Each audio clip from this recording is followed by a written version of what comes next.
If you're pregnant or a new mom and you are just looking for some tips, save this and come back to it when you need.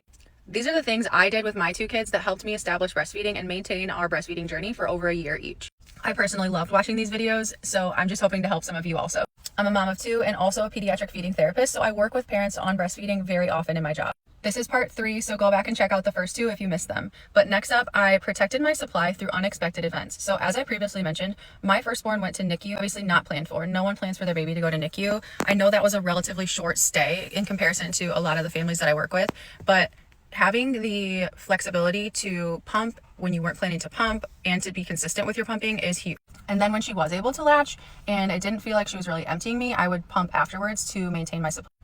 With my son, his Billy was high. He was a couple of days old and he was super lethargic, and I knew that he wasn't emptying me. I could just feel the engorgement and I wanted to establish that supply, so I relied on my pump then again. You don't want to get into a situation where you're creating an oversupply for yourself, which I definitely would rather have an oversupply than not establish my milk because I went hours and hours without feeding. Keep in mind that your baby should be eating every 2 to 3 hours, especially in the newborn days. They might even want to latch every hour, every half hour. It can feel like all you're doing is feeding, but trust me, it's biologically normal. It's called cluster feeding and they do it to get your milk to come in.